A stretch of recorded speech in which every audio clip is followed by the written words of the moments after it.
Welcome, everyone. Thank you for coming, and welcome to this beautiful new building.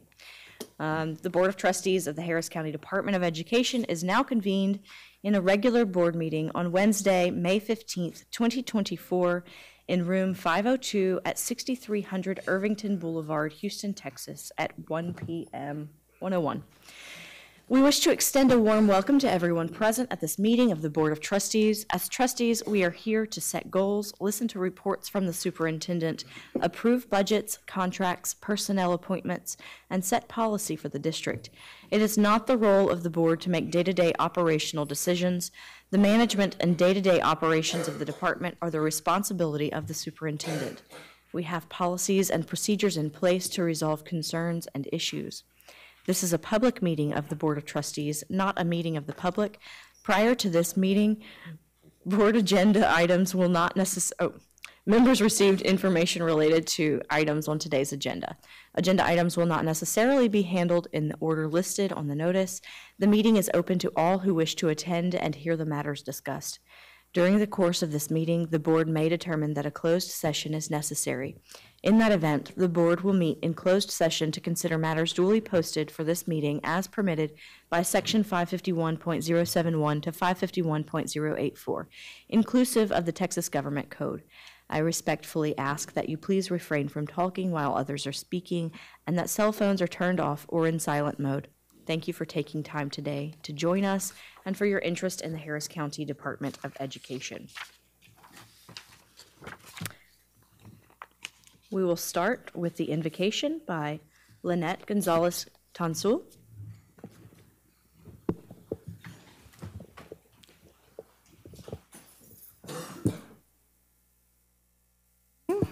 Yep.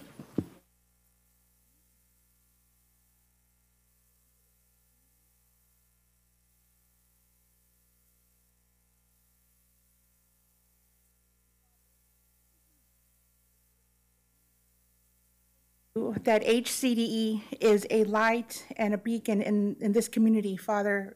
We're thankful for that. And I ask that your hand be over everything that's going to happen today, any decisions that are made. Father, just have your way and have your hand over all of it. And we ask you all this in your name. Amen.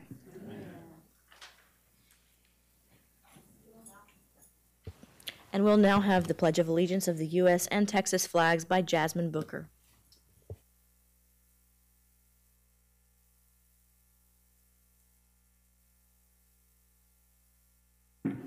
I pledge allegiance to the flag of the United States of America and to the republic for which it stands, one nation, under God, indivisible, with liberty and justice for all. Honor the Texas flag. I pledge allegiance to thee, Texas, one state, under God, one and indivisible.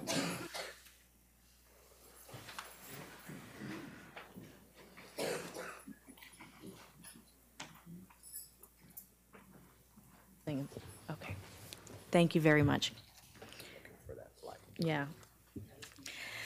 All right, for an open forum, we do not have any visitors or anyone here to address the board, and so we will move forward to the recognition of Asian American, Native Hawaiian, and Pacific Islander Heritage Month by Chief Communications Officer Danielle Clark. Thank you. Thank you, President Duhan, Mr. Colbert, members of the board. Throughout the year, we honor and recognize different segments of our community for their contributions, not only to our country and our community, but to education as well. So the Communications Department has put together a small video to honor Asian American, Native Hawaiian, and Pacific Islander Heritage Month.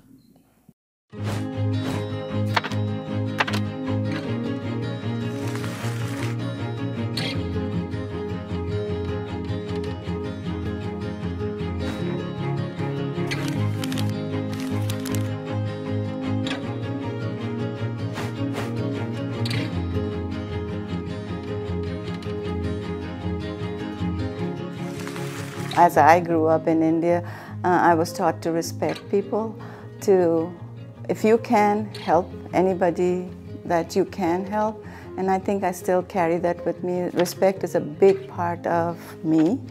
Coming from the South Pacific and being a full-fledged Polynesian Our ancestral lineage dates back to BC and the Great Voyage that my ancestors did from the lower parts of Egypt in Africa. There was no technology, so there was no means of anything modernized. They basically used the sun, the stars, the waves. So when I think about that, I think about just the hard work and the endurance, perseverance that it took for them to actually land in the Pacific. I bring that to work every day. I emphasize ohana, which is family. I also replicate hard work and a warrior mentality that I will go into battle for HCDE any day. I am a Korean American. I was born in Seoul, South Korea, and I was adopted by an American family. Although I don't know my biological parents, I do know that my ancestors believed in family, believed in a higher being, believed in hard work, and believed in the power of education. And I believe those beliefs have helped me throughout my career.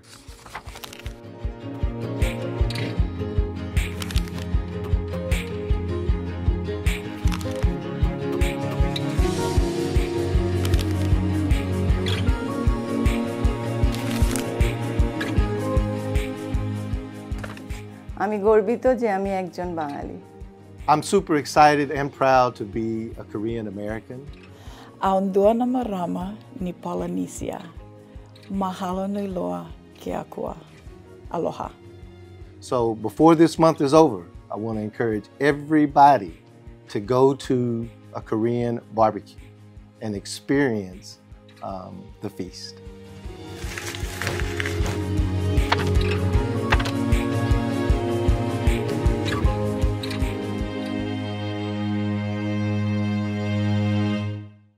It was very moving, and I will definitely be finding myself at some Korean barbecue restaurants. Thank you, guys. All right, we're going to have the presentation of the Employee of the Month by Dr. Tyrone Sylvester, Executive Director of Human Resources.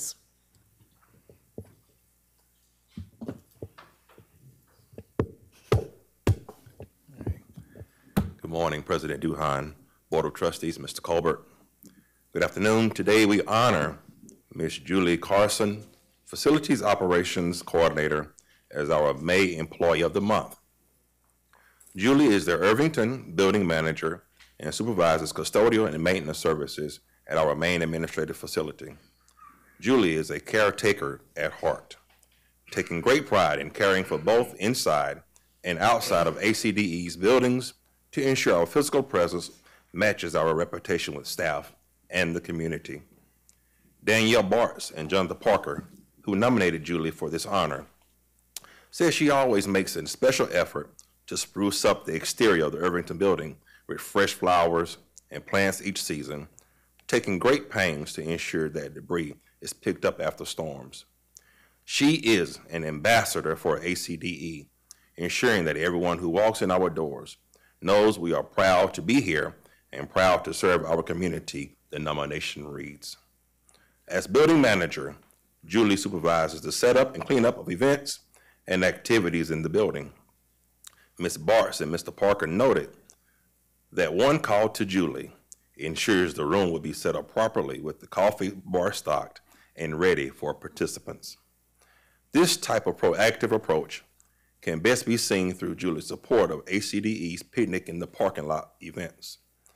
For these events, facilities crews are responsible for setting up tables, chairs, tents, and decor while supplying drinks, snacks, and popcorn for the special lunches for more than 700 people. After lunch is over, the crew takes everything down, packs it up, and transports it to NPO to be set up for another lunch the following week. This year, they went through this process for 4 events. The participation and well-oiled machine of facilities makes this event possible and helps support the positive climate and culture HCD is known for, Ms. Bartz and Mr. Parker wrote in their nomination. As head of our crew here at Irvington, these events simply would not go off as well or smoothly without Julie. Julie also interfaces with members of our ELT as a liaison for community requests to use HCDE space. In doing so, she ably juggles external requests with internal division needs, ensuring both the community and staff are well taken care of. The communication team created a short video about Julie's impact on HCDE, our space, and the events we host.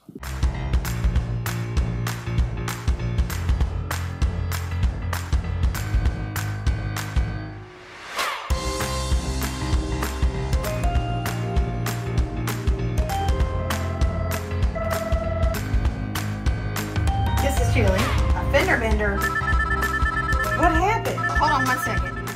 This is Julie. This is just one of the tons of telephone calls and emails and even more inquiries that HCDE's Operation Coordinator Julie Carson receives daily.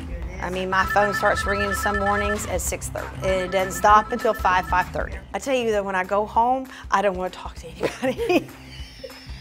I'm just like, no, I'm good. Phone calls? Nope, sorry, no. I basically take care of the building.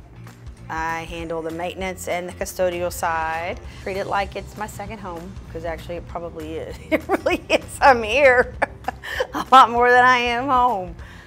As long as Julie's here, I know this building is going to be running great. Another issue? Am I a problem solver? I try to. I try to help as much as I can. If I see issues, I try to fix it. Julie credits her incredible team and maintenance staff. I came in here and listened to them and worked with them, and they've taught me. Julie is a third-generation Houstonian and grew up in the Lindale neighborhood, not too far from the Irvington building. She has grown twin sons and loves to bring her poker face to her Wednesday night card games. Yes, I am a card shark. I have bluffed several people, okay? And I've won several times, and it's always a thrill when you win. You know, when you lose, not so much. And it's Julie and her team that help to plan and facilitate some of HCDE's employee bonding events. She's been a huge help. Those events absolutely would not have gone on without her help. She's always willing to step up, and she does it all with a big smile on her face. She's like this bank of information. She has everything. She's been with HCDE so long that she knows everything about everything, which is very helpful. Seeing everybody smiling and laughing and having a great time, that's what means the most to me. I say I love my job.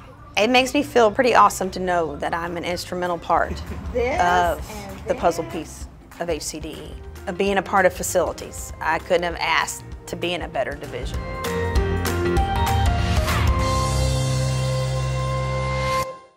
Miss Julie Carson, our May 2024 Employee of the Month. Congratulations.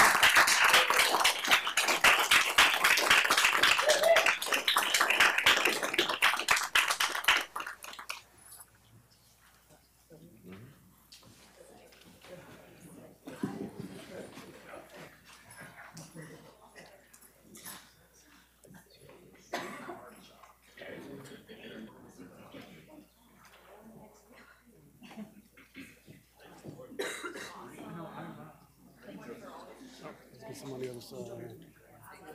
That'll work. Over there? Push me over there?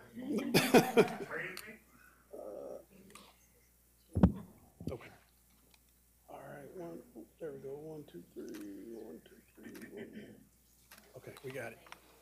All right.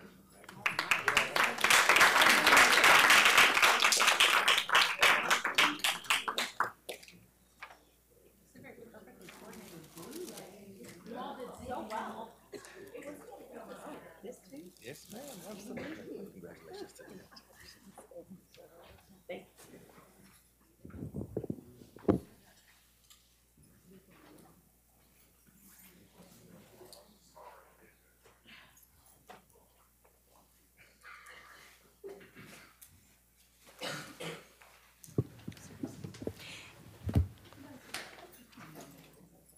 Ms. Carson, thank you so much for your continued dedication. It's always noticed. Absolutely. Thank you so much. Okay, we now have the superintendent's monthly report. Thank you, Madam President. First thing I want to talk about is this room that we're in. You know, I became the superintendent of Harris County Department of Ed in December of 2014. And it was within months that I had insisted that we do things to upgrade the facilities of this organization. I tried that for about 6 or 7 years or so, constantly, just kept preaching that we have the money and we need to continue to strive to look like what we aspire to be. That when people come into our facilities, it needs to be symbolic of the talent of the people that reside within it. It needs to be equal to the service that we provide to the citizens of this great community. It wasn't until the 7 board members that you see up in front of you today that all that started to actualize into fruition and come to what it is today. And so I just want to personally thank the support of our trustees for their trust in me and leadership, but also the fact that they're honoring you as the employees and felt like that we deserved better. And so please, let's give our board a hand.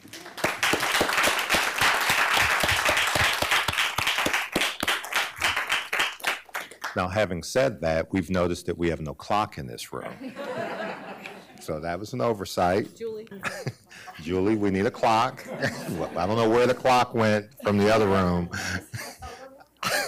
We need one mounted right here on the front. Right in the front, that'd be perfect. I was going to actually text Josh, ask him to bring it up here. Yeah.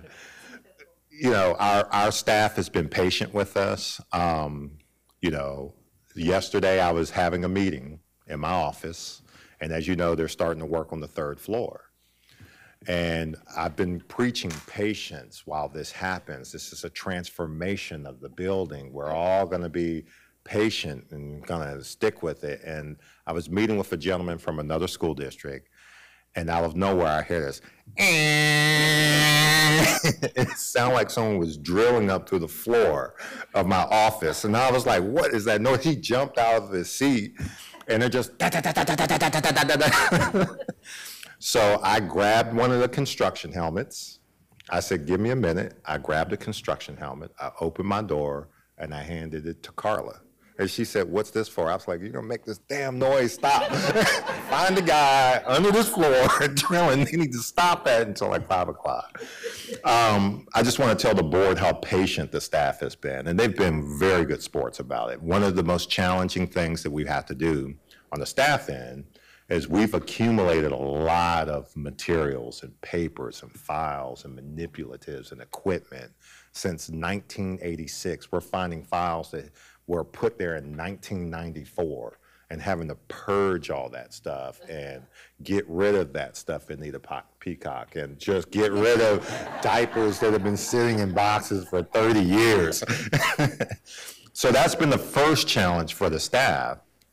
But then to our facilities crew, having to move everything out of the building, having to put it into the sweet spot across the street, having to sell and auction and get rid of things, and handle all the dynamic tasks that it takes to get this building back up to snuff and get people back in and know what their room assignments. Really, really difficult thing. It's much harder to do than just building a new building and everybody goes in, because people got to move out, they got to transition to a new place, then they got to move out from there and move back in. And so kudos to our facilities department. They've done an excellent job, and I appreciate you with that. All right, just some quick updates. We are deep into the budget process with Harris County Department of Ed. Dr. Amesqua, myself, and the rest of ELT had well over 20 meetings last week with every single division. We have one more division to go through, and the budget's looking good. Dr. Amesqua is doing his magic and opened up his bag of pixie dust to try to make everything balance out. And we feel good about the budget that we'll present to the board here in the next few weeks. Our goal as an administration is to always present a balanced budget to the board, and certainly one that's indicative of the direction that the organization is going in. A couple of important dates. let's see, May 17th, we have the graduation for adult education. Oh, I needed my glasses on, I cannot see. Yeah, the signing day is on May 17th. This is a new initiative that Adult Ed has started this year. This will be the second one of these in a year. Really cool event this Friday where students, our adult learners, get to have a signing day where they're basically signing contracts with organizations that they're going to be working with. So you may want to take part in that. We welcome you to come to that. Next, I have on June 4th would be the last day of school for our campuses, so be dialed into that. On June 22nd, we will have the adult education graduation. And I have one more date that I needed to tell you about. Oh, those are it. And so, yeah, AB West has AB East has a graduation tomorrow. When is AB West, Mr. Parker? Do you know? The 30th? And that's on the 30th. And then we have our award ceremony. May 23rd. Okay, I don't have a card for that yet. So just be aware of all of those dates. And we have many events coming up as we wrap up this school year. And we also have a number of conferences coming around this summer. With that, that's all I have. Thank you. Thank you so much, Superintendent Colbert.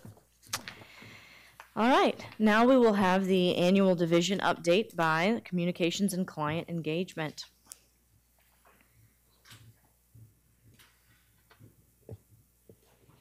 We're going to start with marketing, and then we'll bring communications up to the podium. Good afternoon, President Duhan, Board of Trustees, and Superintendent Colbert. I need to open up my PowerPoint.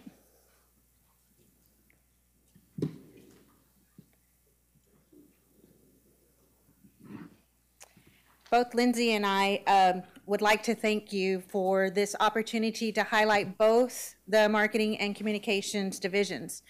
To show our gratitude in front of you is a small token of our appreciation. Of course, you may already know it is from our fabulous swag inventory. We hope you enjoy it. As a Director of Marketing and Client Engagement, it is my privilege to begin today's presentation by introducing to you the members of HCDE's marketing team.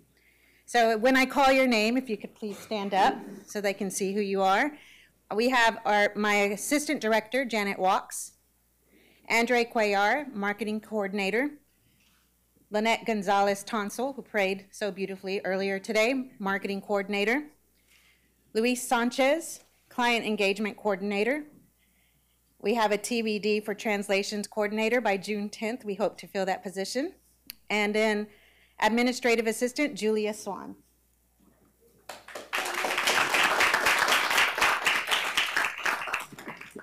I would like to go on record today to say that I truly believe that I have the best team here at HCDE. Most directors won't agree with me, but you know, thought I would put it on record. Collectively, they have done an outstanding work, as you will see during this presentation. Our marketing team continues to push forward in achieving division goals by providing marketing support to our revenue and non-revenue generating divisions, as well as the overall marketing efforts for HCDE. The various ways that we support HCDE are through trade shows, email marketing campaigns, translation services, podcasts, event support, advertising, swag, and much more, as you can see on the screen. A few highlights for this year include assisting HCDE's Ed Foundation with its first Heart of Education fundraiser, luncheon, and Adult Ed's first ever signing day, which both were a huge success. Also, at this year's Texas Public Relations Association conference, MCE won 10 state awards, one of which was a Crystal Commendation for the marketing campaign efforts for the Adult Ed GED graduation event. Another highlight is we had 2 MCE members that were on the news. You have Janet Walks, who was dressed so nicely as Aqua Woman, I believe. Was that Aqua Woman? covering the CP Food Show, and Mark Perez, who was our former translator coordinator, who now moved to adult ed as a promotion. Hold on, I see Janet slumping down in her chair. Now, last I checked, is that Wonder Woman? Who is that? That she didn't slump down in her chair? Oh. I'm so sorry. I missed the fin on the back.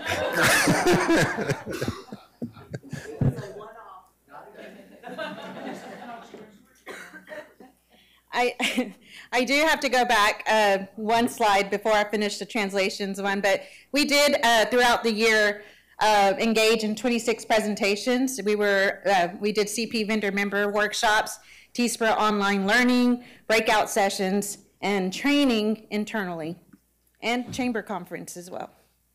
So going back to the news, Univision, our translator at the time, had an interview with Univision. It was just one, but when we bring in our new translator, our plan is to have them go on camera several times. So we're working towards a goal of increasing the number of news channels that pick up our stories. So throughout the year, we assist 3 of our divisions with e-newsletters and podcasts. To date, we have published a total of 30 newsletters and podcasts. Another important area that is very crucial to the success of our division are the systems and processes that we have in place, such as our marketing timeline, event run of show, Red Booth, which is a project management system that has streamlined the collaboration between marketing and comms. And just to give you an idea of all the work that we do, I have compiled a few more slides that will give you insight to MCE by the number. So here you have HCDE swag distribution, approximately $10,000 value that we push out at the different conferences that we attend. We have a total of 20 trade shows that we've gone to. By the number, more than 300 e-blasts that we've sent out, and more than 30 email campaigns that we have done as well, helping support the divisions of HCDE. We also have more than 30 events that we've attended. We've planned from the beginning to the end, and we've been there to support the different divisions with those events. And as you can see right in the front, you haven't seen this yet, but you see our new theme for graduation this year is I Can, I Will. So we are hoping that all of you will be able to attend June 22nd, our graduation of our GED students. By the number, more than 170 CP members that we have gained. Last year was 150. We have 170 plus this year. For translations, more than 150 documents, phrases, all kinds of documents that were translated, 80 plus advertisements throughout the year. And so to end this, we are looking forward to continue with the visibility of HCDE and the branding, and hope that we can continue to increase the number of conferences that we attend and just continue to network and work with our community and all of you to enhance reputation management for HCDE. I will now pass this over to Lindsay, and the questions can come after her presentation. Hi, good afternoon. As she mentioned, I'm Lindsay Sanders, Director of Communications and Creative Services. I'm going to quickly, there's a lot of us, so I'm going to do this quickly. If my team could please stand.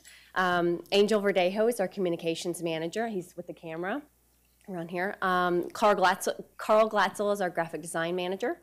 Debbie Sanchez-Treese, I think she's in the back, so way from the back, Debbie. She's our Multimedia Manager. Oliver Dyke is our Web Content Coordinator. Juan Lopez, Creative Content Coordinator or Graphic Designer. Razak Akorade is our new Graphic Designer. Mitzi Lorera is our Multimedia Coordinator or Videographer. Jessica Liang is our newest Videographer, Multimedia Coordinator. Shelby Trahan, Communications Coordinator. Shelby Buckteen, Events Coordinator. And Emily Ortiz is our Administrative Assistant. So thank you so much.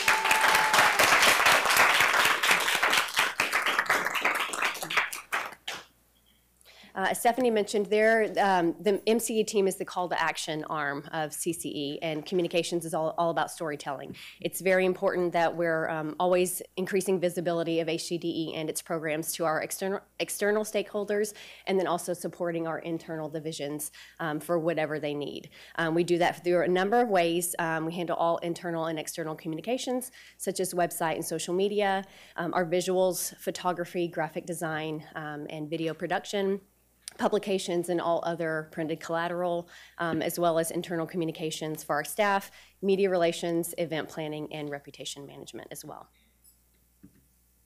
So I'm going to go over, throughout this presentation, you'll be able to see the quality of some of the information that we're pushing out. We're also going to talk about scope, so you'll be able to see by the numbers all the different things the team has done this year. One of that is the website. So we manage 250 web pages, 2,324 documents on the website, and we received more than 1.2 million page views this past year. We see a steady increase in social media each year. This year we're over 15,000 followers on Facebook, a little over 4,500 followers on X, or formerly Twitter. And then our newest is Instagram, and we have a little over 2,000 followers on Instagram as well. And we have a couple of staff members who do all of these posts daily and work very hard to increase engagement on social media.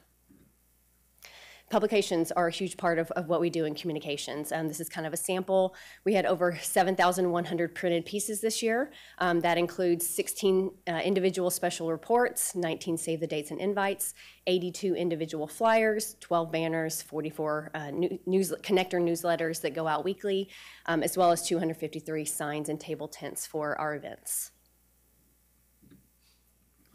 Digital assets are another important piece of communications.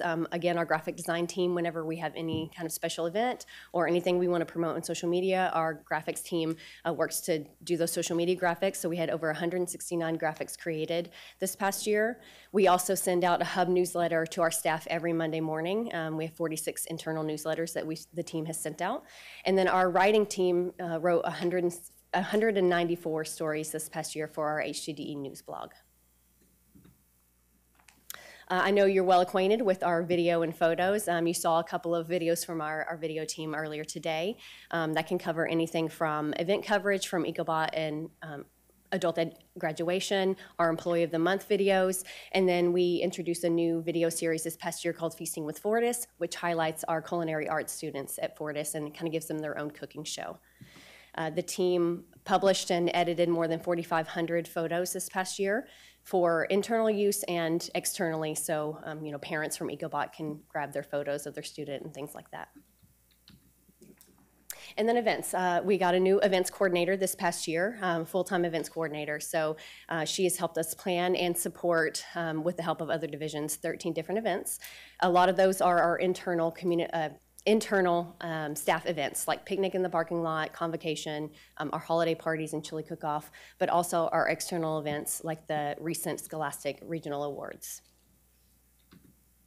As you're aware, we also do an awareness campaign for HCDE each year. These are some of the numbers from the past year from September 2023 until now. Our billboards and kiosks saw 33.9 million impressions. TV and radio spots, 8.9 million. And then our social media campaigns reached 3.31 million individuals and had an engagement of over 93,000. And again, engagement can be anything from a share, a like, or a click through. Some highlights from this year, we're very proud of the team. We won 23 state awards from the Texas School Public Relations Association this past year, and we are in the 30,000 plus category. So we're in there with the big districts like Houston ISD, Cy-Fair ISD, Katy ISD. So we're very proud of those state awards. We're also receiving national attention and received 5 national awards from the National School Public Relations Association. And then we branched out a little bit this year and recently provided some communication support for our local school district with a new-ish communications team and provided some cross-training and best practices for them. Looking forward, we always want to expand on our content across all of our channels. We want to make sure we're getting out there and making the community aware of our programs and services. We're looking forward to launching our redesigned intranet, the Hub, this summer. That will help with our internal communications. We're also this summer, we're going to meet with some of our local media reporters, media outlets, and enhance those relationships. And then we always want to continue recognizing our employees, working with the marketing and client engagement department and HR to do those employee appreciation events. We can answer any questions that you have.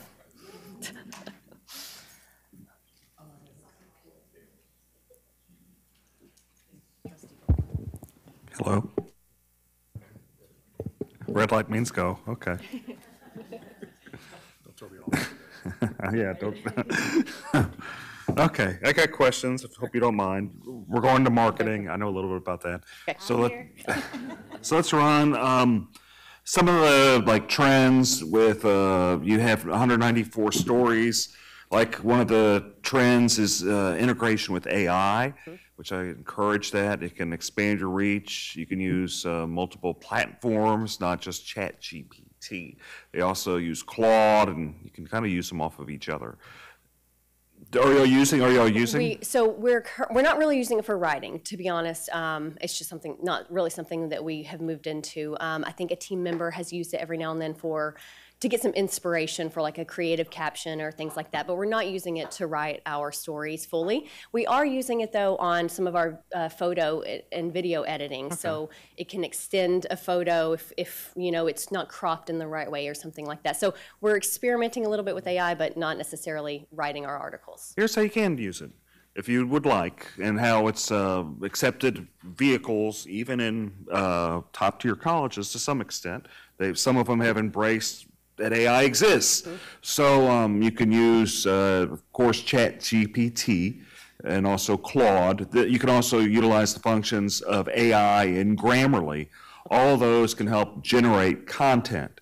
And if you're the connector and the stories, if you're having it utilize blogs, it can help drag more website traffic. Sure. Utilizing keywords at the bottom, or even meta tags, or you can even use AI to integrate the keywords into the story. And you can use it to embed links to other blogs. So you have when they go to one blog, they end up clicking on 5 or 6.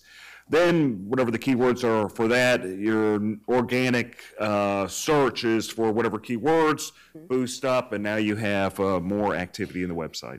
So that's the ways you can do that with the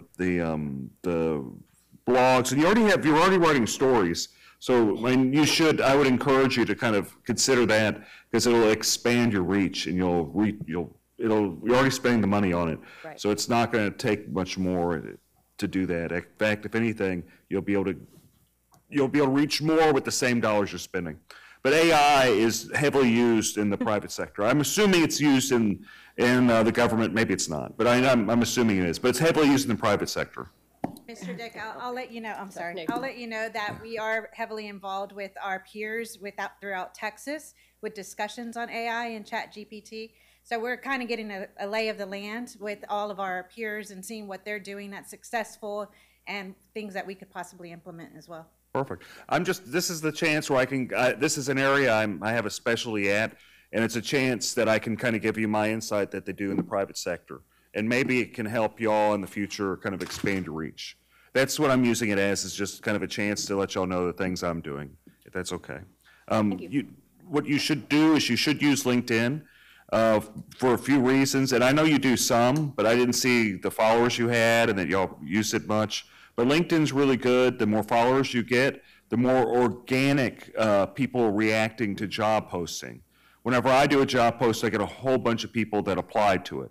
Many of them are qualified, but it's because I have a large LinkedIn network. And I know y'all use LinkedIn, but if you can build it up, and there's actually apps you can use that'll help increase it through all sorts of different automated stuff. But you can, I think it's like Phantom Buster is the website that you can use with LinkedIn to expand it and automate that. I believe that's what you use with that. And TikTok, I don't see we're ticking. So, We are not ticking. No. I think, when I think about TikTok, I think even some of the districts are having an issue of whether they do that or not. It really is all about audience, and for TikTok, it's a lot of a younger audience, and it's a lot of their students. So I don't know that we have found if that would be super advantageous for us at this point, so we have not moved into TikTok. Who knows what the future holds, though? Yeah, I'd consider it. I think TikTok is kind of, there's a lot of things going on TikTok. Okay, so for your posts, you can automate those through apps like Crowdfire. You can make them unified with what you're posting in the other stuff. Okay, the meta tags, let's see. Oh, the billboards. So you're using, what company are you using for billboards? Versa Creative. Oh. I handle the awareness campaign. Yes. We use Outdoor. Okay, so you're using Jennifer Munez as your representative, probably. Clear Channel's competing with Outsmart or Out? I can't remember the name of the company. It's Out Front. I think it's Out Front. Correct. There. So yeah, Clear Channel is starting to compete with Out Front. So you can try to utilize that, and you might save money, get better billboards positions. The thing with Clear Channel is they have an outstanding partnership with Head Start, and so we tend to partner with them for in-kind with Head Start, and so we have utilized them in the past. Sometimes their billboards are not in the best location, but they are improving, and they do have the digital billboards, which are wonderful. The other thing is with the billboards, they aren't always super catchy. I know we try pretty hard, so I know you do a good job. I'm not beating you up, but just saying that, trying to think of catchy things like my billboards, I just say stupid stuff. But I don't think that'd be appropriate for an organization like ours at all. I would agree with that. But there's a value in catching people's attention, is all I'm saying. So you might want to think of ways to catch people's attention. There's a lot of amazing stuff we do where we can catch their attention. Okay, great. Okay, we are so grateful for you and your team, and I look forward to the future of all of our teams that are taking place, especially the community engagement. And thank you, trustee. Thank you, guys. Do you have something? Yep, that's it. I just want to say, for our communications and client engagement, I think that these two divisions are exceptional. And I've had an opportunity to attend their conferences and be part of their tribe. And I have seen the type of respect that other districts have for what these people do. We've been fortunate to assemble a really eclectic group of creative, free spirit, detail-oriented people who make us look good. And I know that because I talk to other superintendents, and when they see my stuff, they steal it. I mean, really steal it. In fact, Mr. Parker and I were in Austin the other day, and we brought to them a folder of all of our products. And I'm down to the quality of the paper. It needs to be, thing needs to be precise. And the way we can present ourselves to other organizations, it tells the story before they read that one word. It's just the quality of the production of what we do. And that's 100% because y'all dial into the vision. Y'all have an eye for detail. And when we go to conferences, we represent. And people know we're in the building. So I appreciate you and your whole division for that. So thank you for your leadership. Thank you.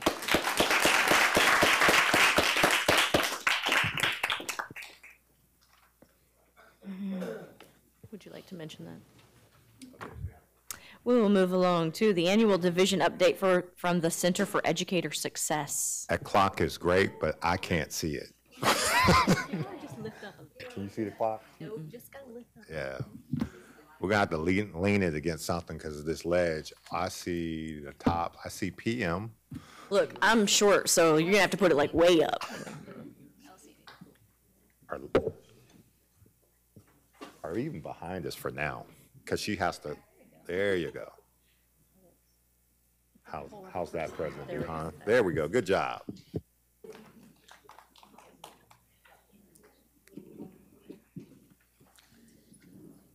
I just was going to maybe wait. Oh, there we go. Awesome. Good afternoon, President Duhan, trustees, Mr. Colbert, General Counsel. My name is Andrea Seagraves, and I am the Senior Director for HCDE's Center for Educator Success.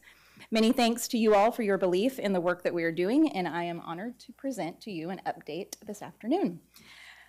When I share about our division's success today, I represent the work of an incredible team of people who are here today, and so I would like to introduce them to you. So as I read your name, will you please stand and remain standing until everyone is standing? And although I echo everything that Mr. Colbert said about the communications and client engagement teams, because we are close partners, I will have to battle Stephanie on the greatest team. With that, I will add that we did win first in the chili cook-off, second in the cornbread, and I think we won convocation as well. So you've got a battle, Steph. Okay.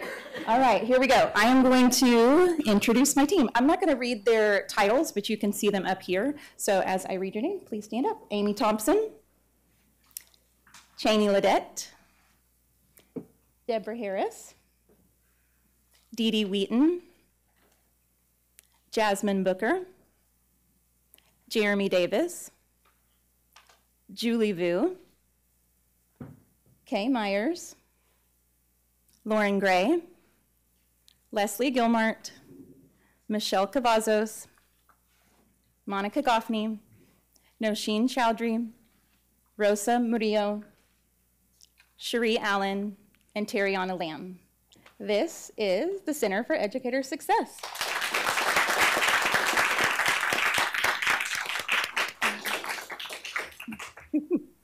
Thank you. Our team believes that students deserve the very best educators and that educators deserve the very best professional learning. We help districts solve their most complex problems and stand in the gap so that they can make a positive impact in the lives of children across Harris County. We do this by building partnerships with districts, certifying educators, celebrating students, and providing supplemental professional learning and support. This slide is just a list. I'm going to go in further detail in my subsequent slides. So services provided this year, the Regional Scholastic Art and Writing Awards Program. Thank you, Trustee Brown, for attending. That's very nice. Online instructor training. We had the 38th Annual Early Childhood Winter Conference, leadership development and certification, supplemental professional learning for teachers and leaders, and then our teacher certification program, district partnership model. You will hear me speak a little bit more about this last bullet, the teacher certification, because that's where the majority of our team has spent the majority of our time this past 2 years. And so you'll hear more in depth on that program later in my presentation. Some of our key highlights include Scholastic Art and Writing Awards ceremony. Last week, we capped off our successful Regional Scholastic Art and Writing Awards season with a fantastic celebration at the University of Houston's Cullen Performance Hall. This program is the nation's longest running, most prestigious recognition program for creative teens in grades 7 through 12. The awards give students opportunities for recognition, exhibition, publication, and scholarships. This year, students across Harris County entered close to 16,000 original arts in 28 different categories of art and writing, and our team coordinated the adjudication of all of them. This number is up from 13,000 last year, and to give a bit of historical perspective, when I started at HCDE here in 2015, we had just over 5,000 submissions. And so we have grown tremendously. Even so, 2 years ago, the national office reached out and asked us to not only serve Harris County, but also Galveston and Fort Bend counties. And so this program has grown tremendously, and our team is honored and thankful that you all continue to let us be a part of HCDE's legacy of making an impact. On this slide, we have our 38th annual R.T. Garcia Early Childhood Winter Conference. We focused on literacy this year with Eric Litwin, who is a very well-known author, and he was our keynote speaker. We had 520 educators in attendance, 24 school districts, and our overall conference satisfaction was 96%. And there's a couple of quotes from our survey results. We also provide leadership development and certification, and so we partner with education leaders to improve instruction, especially for historically marginalized students, so all kids can thrive. We work with principals currently in Channelview and at the Tejano schools. We have sparked interest with a recent request from Tomball ISD. We will relaunch our principal certification program in October 2024, and we are going to launch a leadership series as well. So here's our teacher certification program. We have shifted our model just a bit, and so I'm going to speak about that. In the fall of 2022, CES launched our partnership with Spring ISD, and in the fall of 2023, we launched our second cohort. Over the past 2 years, we've worked with two fantastic groups of teacher candidates. We've planned and facilitated their pre-service coursework and supported them in certification exam preparation, as well as their internship. These candidates are on District of Innovation waivers, which means that they started teaching full-time before having any support or any training. We collaborated with Spring ISD to accommodate this new trend in teacher recruitment and hiring, adjusting our model to meet the needs of all stakeholders. Thanks to the district and campus administrators who problem-solved around class coverage, our candidates were released every Wednesday for 150 hours of coursework with us, which helped make an especially challenging first-year teaching experience more sustainable.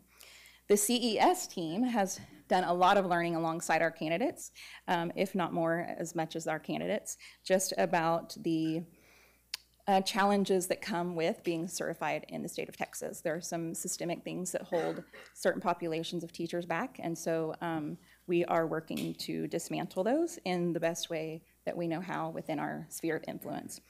And so I'll talk a little bit more about trends in education that support our teacher certification model. So if you ask any educator on any campus in any state across our country, they will likely tell you that teaching is harder than it has ever been. With an influx in mental health concerns of not only students, but teachers and parents as well, student behaviors, time demands, lack of work-life balance, increasing state standards, decreasing state funds, we have historical rates of low teacher morale. So those increased challenges lead to that low teacher morale, and there are historically high numbers of teachers leaving our profession. We have understaffed schools due to staffing and budget cuts, and teacher turnover is expensive for school districts.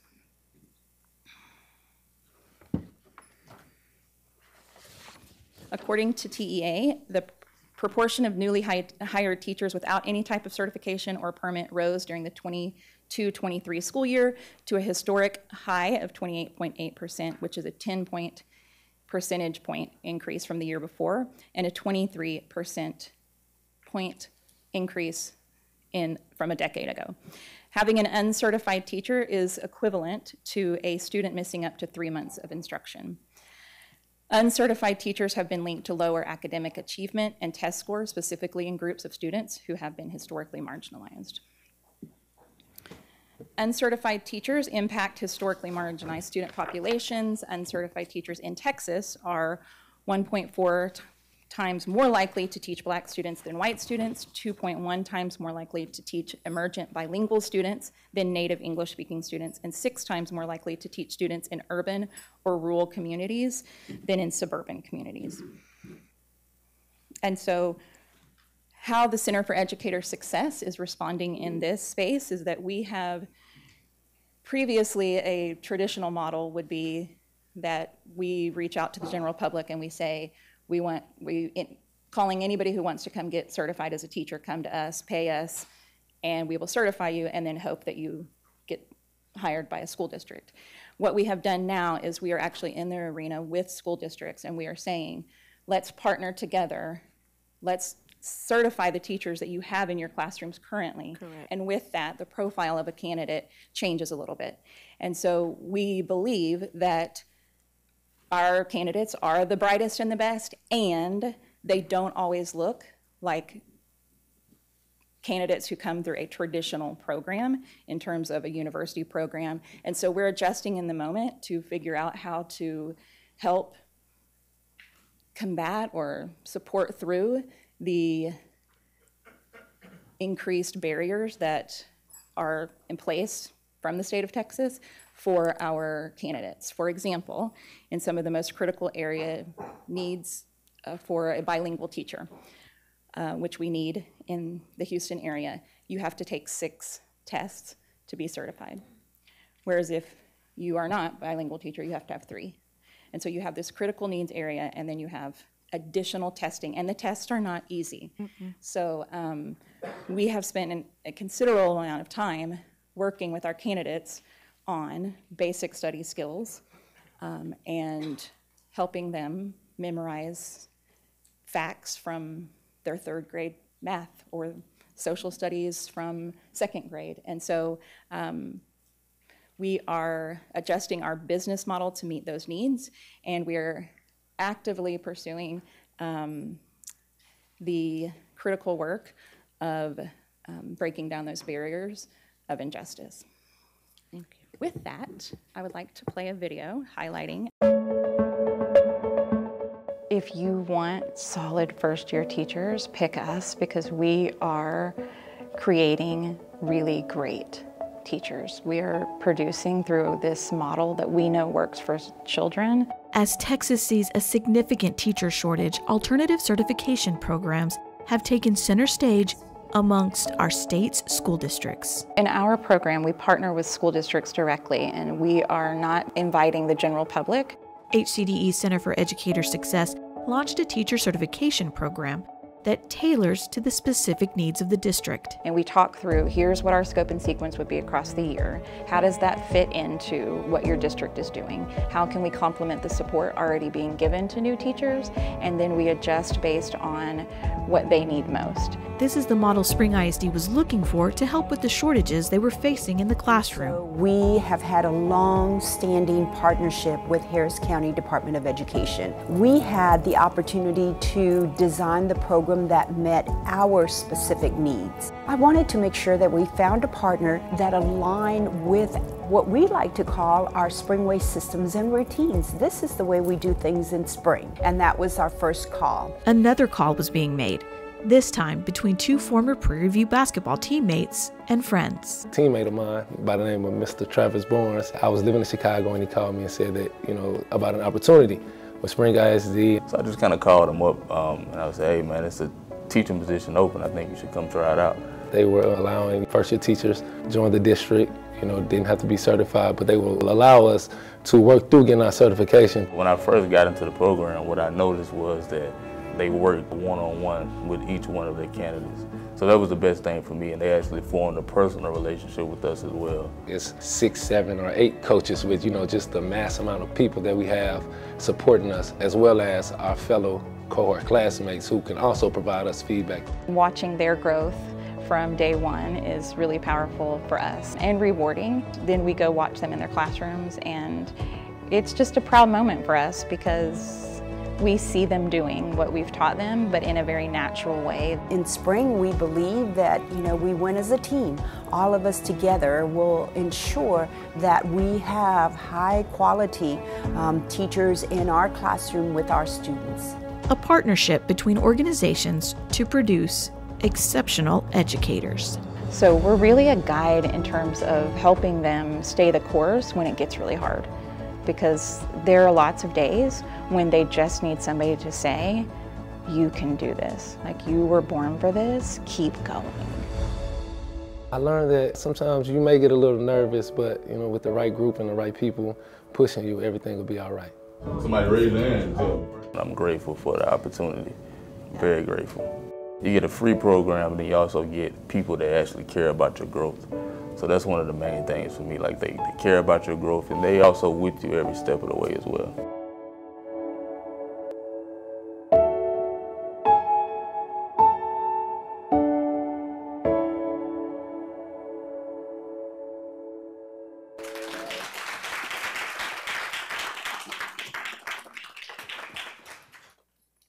Any questions?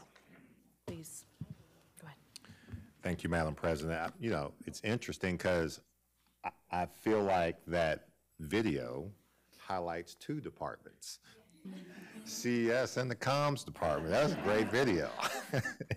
Mitzi did a great job. We have many different divisions at Harris County Department of Ed, but CES is a unique one for us. I have this saying that we're trying to seek out the blind spots in public education and trying to address them. Well, CES is the seekers. You know, we have the schools divisions that provide services that all the school districts know, but it's trying to find the thing that public ed needs most and then create something for it that fills that void, and that's not easy to do. The initiative that y'all have been doing is actually in its infant stages, and it's getting its legs up under them and figuring out as you go and building it as you go and refining it. But, you know, public education's in crisis right now. You know, people are not going to college to major in being a teacher, especially in some subject areas like special ed. And so what I see y'all doing, and I'm very happy about, is trying to find the people who would be exceptional teachers but didn't go to college for that. And they realize that now, that they want to be in a classroom and be role models and have a positive impact on children. And what we're doing is providing a service for them to help them convert them into professional educators. There's many hurdles to that. Time is an issue, money is an issue, passing exams and certifications is an issue. And we're in the process of trying to figure out all of that, because this problem's not going away. And it may go away eventually, but it won't happen instantly. And so our goal is to be in the position to be able to fill that void, specifically in Harris County, and try to, you know, better improve public education through it. So I commend you and your leaders. I know the work is difficult, and some of the people that you may be working with might be challenging at times, because I get emails from them from time to time. But y'all need to keep up the good work, and I've been watching it closely and wanting and expecting more and more from it too, but knowing that there's a lot we're trying to figure out as we go. So thank you for everything that you do, and thank you for your staff. Thank you.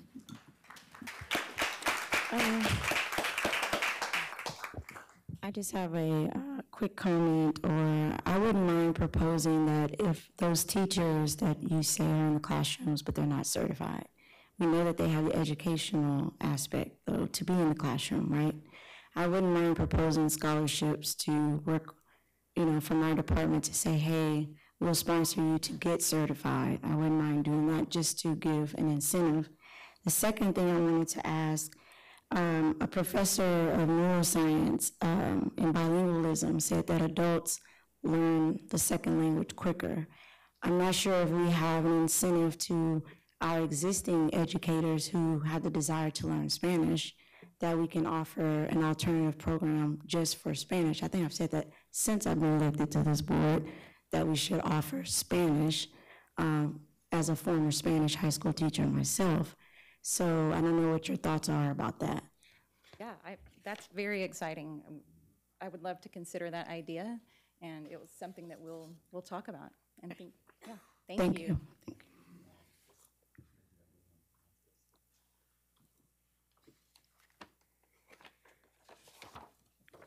So hello, can you all hear me fine? Yeah. So I had the opportunity to attend the Scholastic Award ceremony, and it was a lot of fun. It was really awesome seeing the students proud of their artwork, seeing the staff and the parents, the teachers come together to show their support for the students was amazing. So I'm glad I had the chance to do that.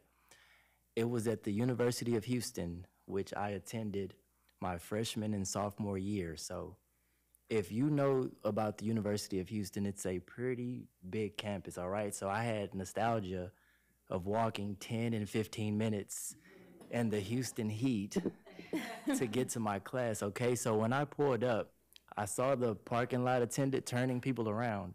I'm like, oh man, I got here too late. And the parking lot where we were supposed to park had a sign said closed. I'm thinking that I got there late, the parking lot is full. So when I pull up to the parking lot attendant, he was like, yeah, you gotta turn around. I'm like, man, where you want me to park? As far as hiding, like whatever. So I was like, you know what? I'm gonna pull the card. I said, I'm a board member. And he said, oh, your name might be on the list. I didn't know it was a list, okay? So you were on it. Come to find out, my name was on the list. And the parking lot was closed for me. I was like, look at that. So good job on the VIP parking, I tell you. For sure. Thank you, Ms. Booker. Yeah. All Jasmine. But yeah, it was a good time. Good time. Thank you.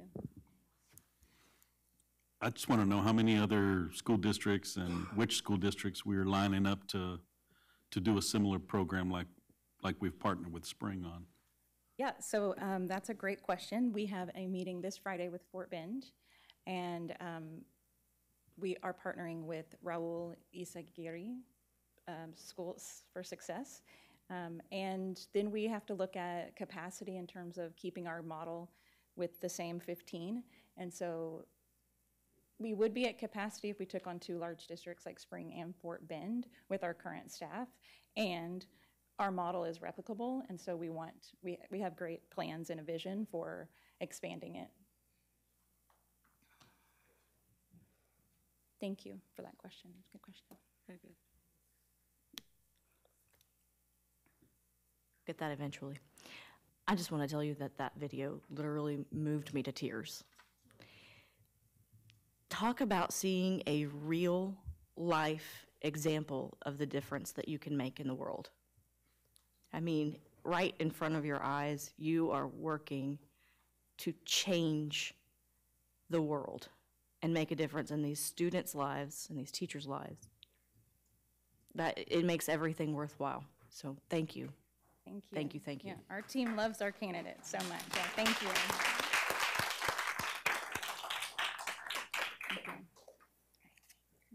Thanks.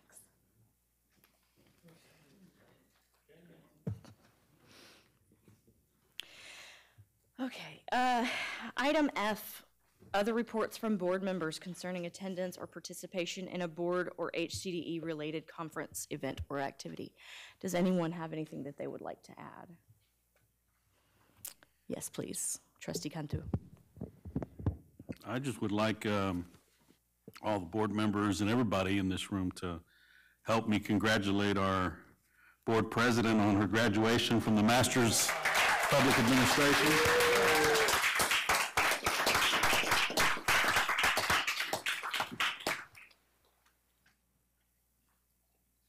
That's very sweet. I'm not the only one. We've got lots of degrees going on in here. I'm not going to call everybody out, but thank you. I do have something I want to bring up. I had the honor of attending last month the East Side Chamber of Commerce luncheon with our new director of the Education Foundation, Trina Silva, and with Danielle Bartz. And like I usually do, I showed up a little bit earlier than I really needed to. And I'm walking through the booths that were set up there, and somebody's about to start blushing. They know who this is about. And there's a booth for HCDE, and there's somebody that is manning this booth that I don't recognize. And I'm like, oh, let me go see what's going on over here. And I come over, and she is just killing it. This was Lynette Gonzalez Tunsil in her second month with the organization. And there were people just standing around asking just very basic questions. What is Choice Partners? What do they do? And she just goes into it. She's getting them excited, and they're like, wow, that's really interesting. And of course, I don't realize that I am cheesing it up big time because I'm like, yes, this person is killing it. And she looks over at me and she's smiling because she's like, oh man, this girl's eating it up. She loves it. And I did. I loved every minute of it. It made my absolute day, month. I appreciate it. Thank you for putting all of the work that you did, that you have and continue to do into this organization. It was very clear how excited you were to be there and to be explaining to people what a difference this organization makes. And you were getting people excited. Thank you so very, very much, Lynette. Welcome. We want to see you excel here. Thank you. You didn't know you had the board president in front of you at the moment. I was trying to not put it on too hard, but it was fun. All right. Moving on. Anyone else?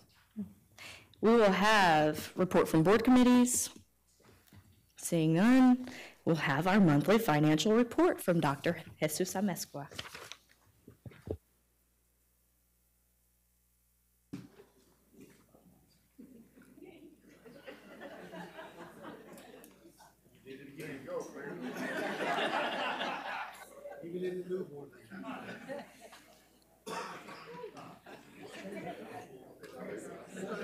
Gotta follow tradition.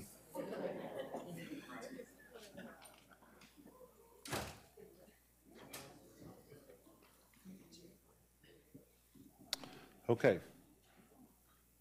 These are the financial highlights as of April 30th. All our informations are posted on our website. I want you to call on the new logo on the transparency stars from the controller's office. We have 3 stars, and we're working on 2 more from the controller's office, but they used to be, they just changed the logo and a little bit of the criteria, but we continue to have those on our website.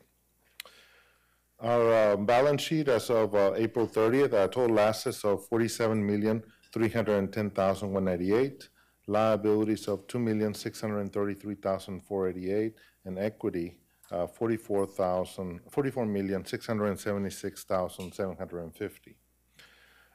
Our fund balance, estimated fund balance as of April 30th, we have $44,150,218, of which excess as of this time, because taxes have come in, we have $18,978,185 that will be spent between now and the end of the year, the majority of that. Our financial ratios for the month, percent of fund balance to general fund, we're at 40%, very close to where we were last year at 41%. Working capital ratio, we have a little bit more at this time, 45 million or 35 million from last year, and that's because of the maintenance note that was passed about a couple months ago. The unassigned fund balance ratio, we're at 37% versus 48% at this time of the year. Our debt to income ratio, we're at 4% versus 6.4% for last year at the same time. And tax revenue to total revenue ratio, we're at 27% versus 33% last year at the same time. Indirect cost ratio holds up at 2.2, a little bit more than last year at 2%. Our fee-for-service ratio continues to be in the same area at 19% versus 20% last year, and our growth ratio this year has jumped to 26%, a lot of more agreements that you've seen, and so you see that spike in contracts. Our fund balance activity, budgets, we had a amendment back in September, 526,532, and we have not had one since then. Revenues or inflows coming into the department, we have 86% of our funds that are coming in so far. This is the 8th month of the year, or 67%, so we're ahead of that. That's why you see the additional cash flow in the earlier slides. Overall, we're at 64% when you look at budget to actual in terms of inflows. And then in the expenditure side, we're at below the 60% trend. We're at 60% at this point in time. Overall, we're at 56% when you take into account all the funds. COVID-19, still we have for $209,000 that will probably be spent by the end of the year, given some of those additional incentives that were budgeted and approved last year. Our donations report for the month of April, $21,567.98 for the month of April in in-kind services, primarily from donations to Head Start and also E&E for some in-kind donations that were received. Property values, we started with $639 billion. Right now we're at $647 billion, and we're probably going to end up close to $648 billion overall at the end of the year. We received the preliminary values, and they are looking between 670 and 680 billion, and so we'll see the final outcome at the July board meeting when we receive the certified values. So right now, at this point in time, if everything gets reviewed and approved by the appraisal district, we're looking at receiving possibly another $290,000 in taxes to collect for the year. So year to date, we've collected 98.7% of our tax. So we still have a little bit of $394,000 to go between now and August. So overall, when you include also some of the refunds that we had to process, we're at 97.7% overall. When you compare to last year, we're a little bit behind, but we're also, the levy was a lot higher. See, we've collected 30,006,000, where last year at the same time was 27,005,000. So even though the rate is lower, the actual cash is higher. In terms of our disbursements for the month, we have 6,754,787 in outlays, 541 transactions for all funds, 585 P-card transactions, and 6 transfers, and all the detail is posted on our website. In terms of segment division data, Center of Educational Success, tax subsidy of $1,065,334. Records management so far at $414,584. Therapy, a tax support of $1,940,429. And our schools right now, we're at a positive $69,463, primarily because the schools, the way they build twice a year, so we receive actually some of the revenue early on. The one that is really doing exceptional is Choice, continues to be at 312% ratio, transfer to general fund year to date of $5,673,044, bless you. And so that's holding on strong. We have no amendments for the month. In the foundation update, we have equity of $450,431 as of April 30th. And we are in the process of processing the $200,000 check for the foundation. So that number will go to about $650,000 by next month. In terms of our PFC, Moody's affirmed our rating. They changed the way they do ratings, and they do not provide outlook on organizations that have less than $250 million in debt, which we qualify for that. But our rating continues to be a AAA rating, and so that was you have a press release that was received. In terms of our small business program, we continue to get the survey regarding the minority and business enterprises. So we were at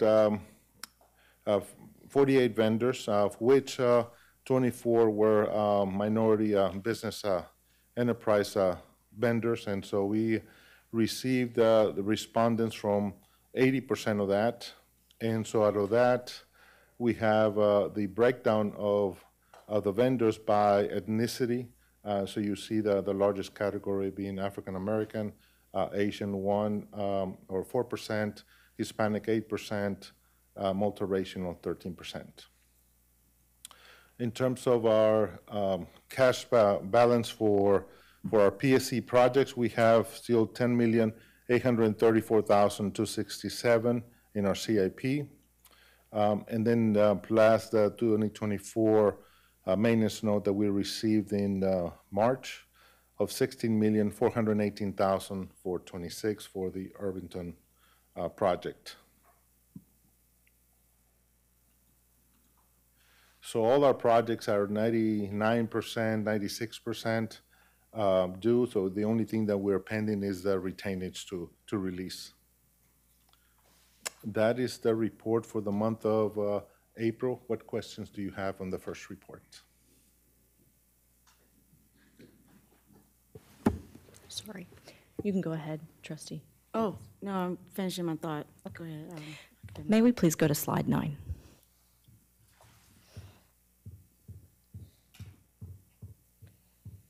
Can you talk to me about the difference here in year over year of 6%?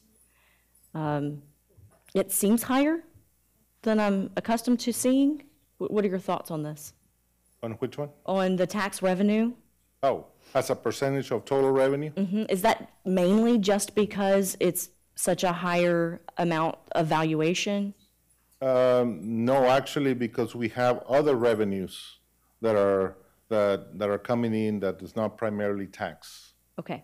So the more revenues you get from other things that are other than tax, that number is going to continue to go down. Okay, that makes sense. Thank you.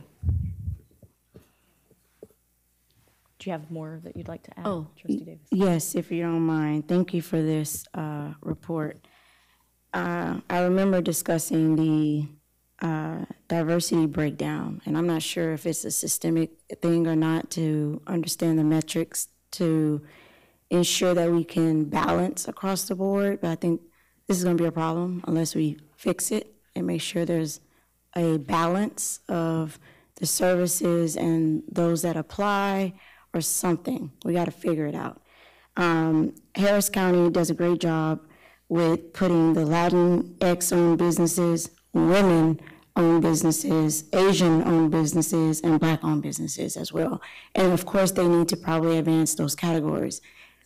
Again, I would like to mirror that. What Harris County Commissioners have done with that, I would like to mirror that. And I think I've said that before. So I don't know what we need to do to assist, to figure out how we can make those numbers not look like this. Like this, meaning that there's one category? Yeah, like, no, I'm talking about making sure the opportunity is there and it presents for other businesses and so forth. Well, what we've continued to do is engage the chambers of commerce. We also have various IPAS conferences where we try to attract small businesses. Our focus is to bring in more small businesses, regardless of the ethnicity. This is just a byproduct of the fact that we continue to try to attract small businesses, and we continue to do that. We have meetings on how to participate because a lot of the small businesses do not know how to respond to an RFP. They think that going onto a website, signing on, that's it. That's all I have to do. But there's more process. That's just to receive the notice. Then they still have to respond and provide some documents. So we've been conducting trainings with businesses so they can learn how to do those. Educate them, Yes. And so we do that routinely, about quarterly, and we will continue to do that to attract more small businesses. And when did that start?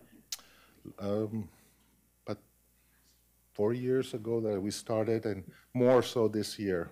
Okay. All right, thank you for that. As long as we're trying to figure out how to overcome those barriers, I think it would be great. Yes. Thank you.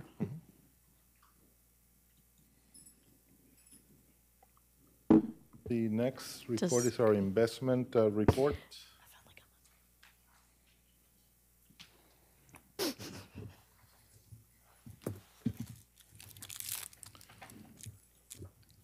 And again, our policy is certified by GTOT.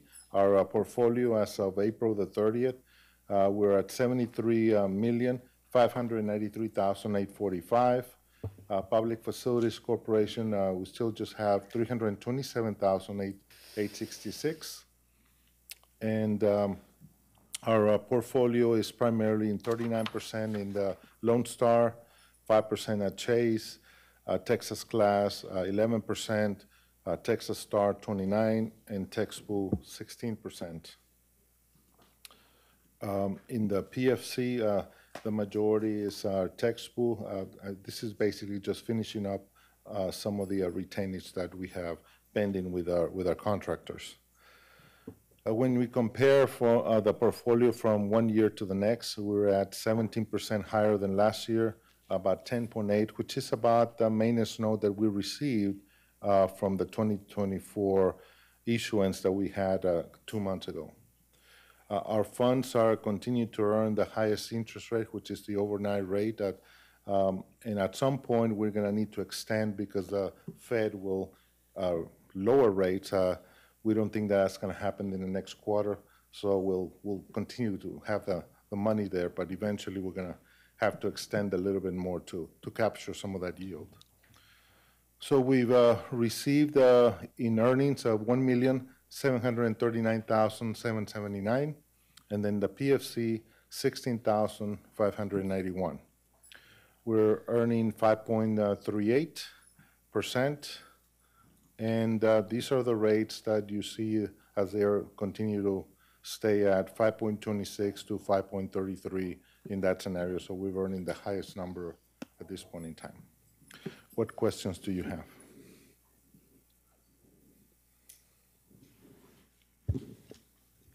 I'm seeing no questions. And you have the AAA rating logo in yours. Thank you, Dr. Romesco. Thank you. All right. Moving right along. Consensus items. Does anyone have anything that they would like to pull from the consensus agenda? C1, please. D1? Yes.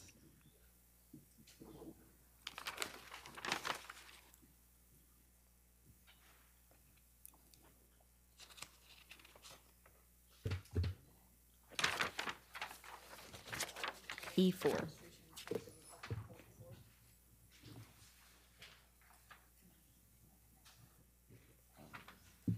All right.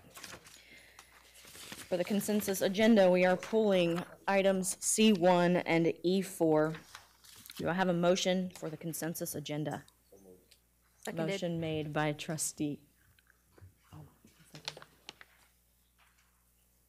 By trustee Brown and seconded by trustee Hinojosa. Do we have a vote? Oh, I'm sorry, any discussion? I love it. Seeing none, put it to a vote. All in favor? Motion passes 7-0.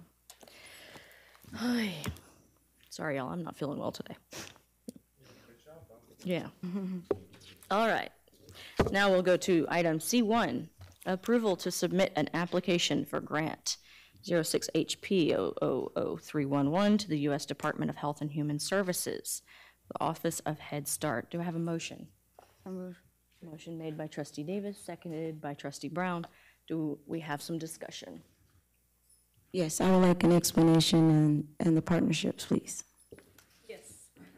Our 311 grant is our grant for early Head Start classrooms in our campuses at Baytown, Humboldt, and Barrett Station.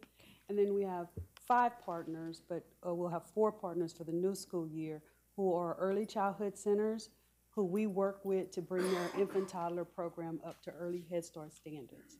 So we pay them through a daily rate for the students that they serve. Okay. And there are about 100 students in that program. Okay. And so the partnerships are the early childhood care facilities.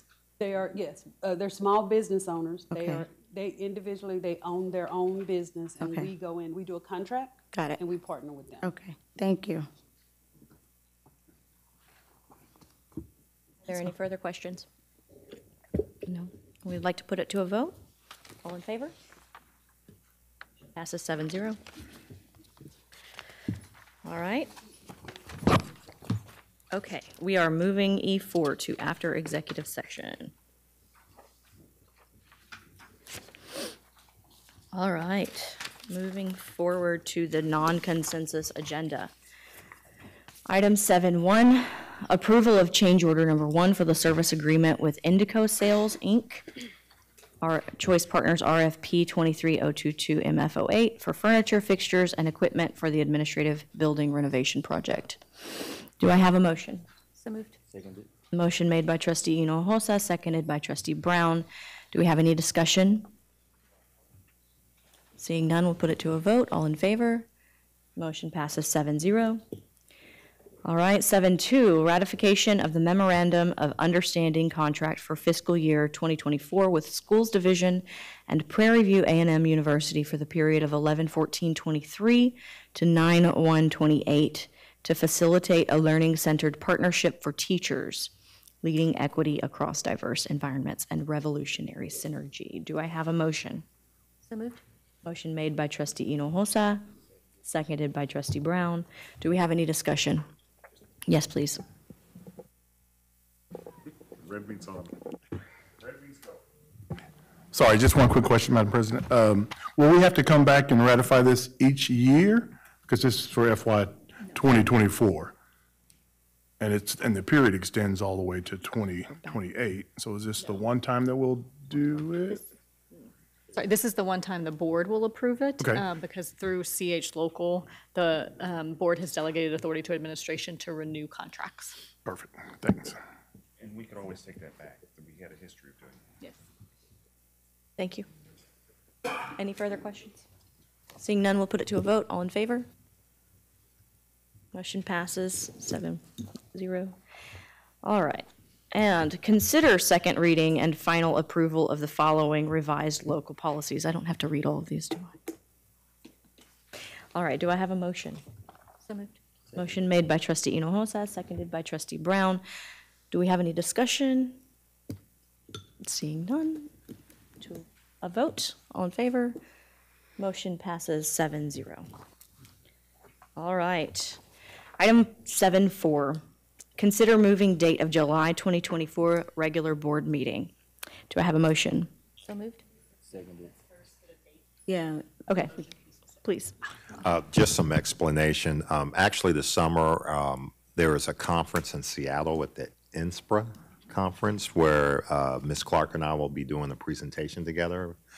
And so it's actually on the exact day of our board meeting. So what I'm asking is for the board to be able to move that date. My recommendation would be the following week, which is June 24th. July 24th. July 24th. All right. Do I have a motion? Motion made by trustee McGee. What date? Seconded. Seconded by trustee Hinojosa. Do we have any discussion? Seeing none, put it to a vote. Motion passes 7-0. All right. It is my honor. Can I just make this motion? Actually, you cannot. I think I'm supposed to get the hammer. I'm supposed to get the gavel.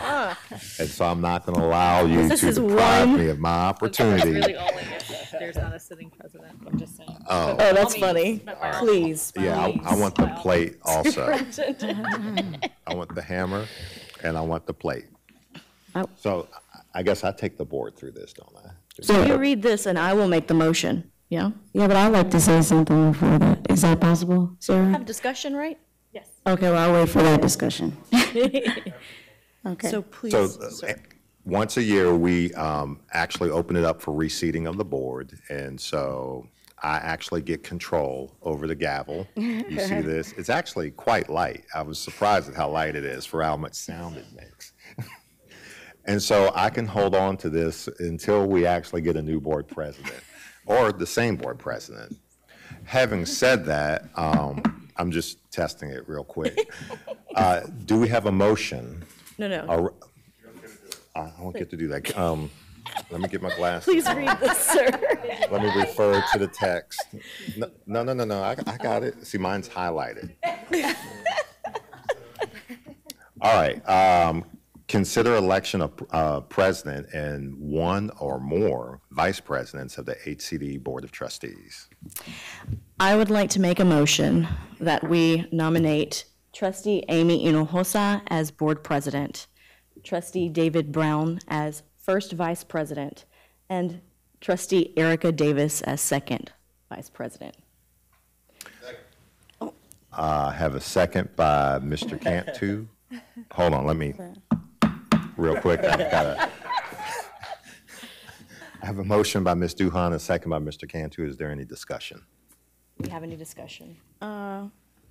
Yeah, I wanted to just tell you, President Duhan, that it's been an honor to watch you grow in leadership. And I'm sorry, guys, but for women, this is strong. And it's been an honor to serve with you, run with you, argue with you, deliberate with you. And so I'm excited, and I'm definitely excited for. So I'll wait on that. I think this is the appropriate time to make comments. Oh, okay. And I'm also looking forward to President Day, and I look forward to seeing your growth in this role as well. Thank you. Thank you so much. All right. We'll put it Any other? Oh, Hold on. that's you. She's messing up my flow right now. So that's what I needed to do is bring this back to order. Any other discussion? Okay, all those in favor of the motion made? See. Do I vote? Yes. Yep. All right, 7-0. So.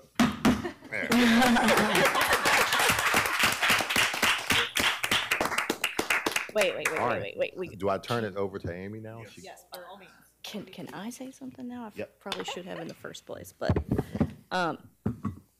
this has been such an honor. And like Trustee Davis said, the growth that you can accomplish through this role is endearing and astonishingly helpful. And I have been so honored to be able to lead this board in all of these meetings over the last year, and I have no doubt in my mind that the team that we are moving to is going to be an amazing team. Trustee Hinojosa is going to be an amazing leader, and it is absolutely my honor to pass the gavel to you. Yes.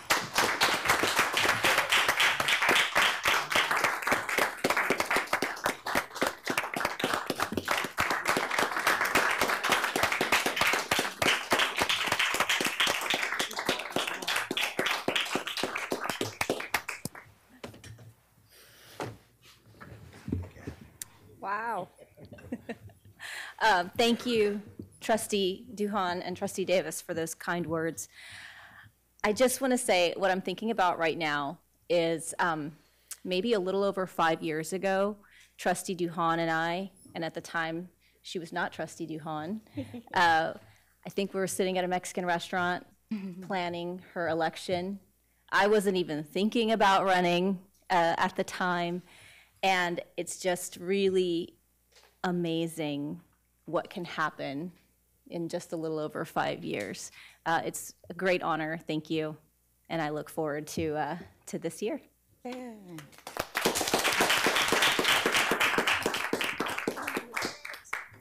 And now.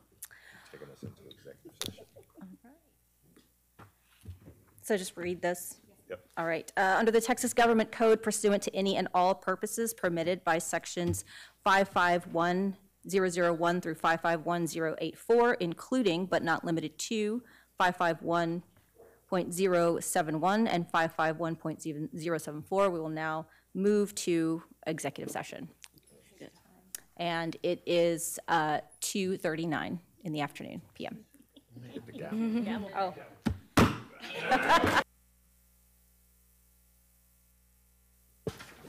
Thank you. I'd like to call this meeting to order at 3:49 p.m. Coming back from executive session. We'll go ahead and move to item 6E4. The approval of contract award job for number 24/026SG Insurance and third-party administration services for the period of 05/15/2024 through 05/14/2025 with the listed vendors. Do I have a motion? So moved. Second. Motion by Trustee Brown, seconded by Trustee Davis. Do I have any discussion? Seeing none, we'll put it to a vote. All in favor? All right. Passes 7-0.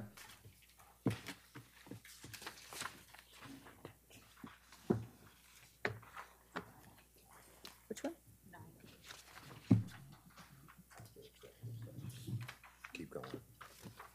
Got it, okay. All right, so the next item is 9A, to consider terminating, or do I just ask for the motion? You can read it and then ask for the. Okay. Consider terminating CES Managers Chapter 21 probationary employment contract at the end of the contract period in the best interest of the department. Do I have a motion? Yes, President Hinojosa, I move to terminate Maria Chavez's Chapter 21 probationary employment contract at the end of the contract period in the best interest of the department, and to authorize the superintendent or his designee to inform Ms. Chavez of this action as required by applicable law and policy. Motion by trustee McGee. Do I have a second? Second. Seconded by trustee Brown. Any discussion? Seeing none, call it for a vote. All in favor? Passes 7-0. And with that, we can move to number 10, discussion and possible action regarding future agenda items. Do I have any? Wait, do I call a motion? Nope. Okay, does anybody have anything? All right. So with that, then, do I have a motion to adjourn? Seconded. Motion to adjourn by trustee Davis, seconded by trustee Brown. Any discussion? Seeing none? All in favor? And passes 7-0. We are adjourned at 3:52. Let them know. Yeah, let's get it. President had a hope say. All right, take the training wheels off now.